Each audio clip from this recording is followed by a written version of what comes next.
Now here's a typical way of setting out a horse race. I've got Kawasaki, which is in Tokyo. Put the date there, the race number, how many in the race, 1 to 12. Then the start time. The start time for us in Melbourne, or Melbourne zone, is all the races around the world are all given in local time. And I presume this is the case wherever you are.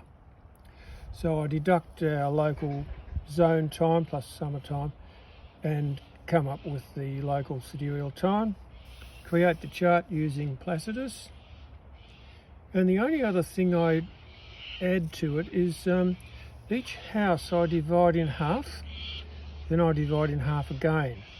So I go around the houses doing that, creating little what is called midpoints.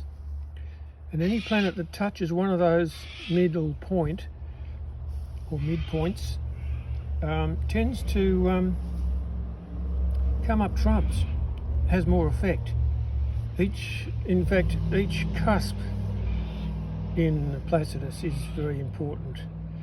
If you're on this side of the cusp, it's delightful, but if you're on that side of the cusp, it's not so good because the cusp is passed. It's better to have the cusp applying to planets.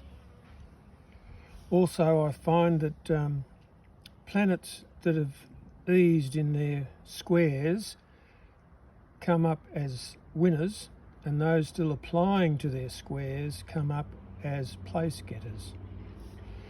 Down here I put the result of the race. Number 1 came in first, number 11 came in second, paying $26.40 for $1, which isn't bad. 7 came third and 12 came fourth without paying anything. Now, why did 11 pay $26.40? In fact, why did 11 pay so much? Well, we know 11 is really a 2, 1 and 1 is 2.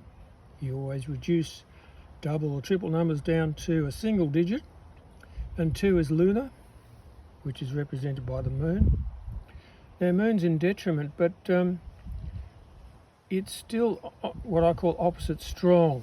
It rules Cancer, but it's opposite strong. And look here, it's right on one of those little midpoints, 8.5. I put the dot for a half because I'm a bit lazy. It's conjunct Neptune too. And it's angular. And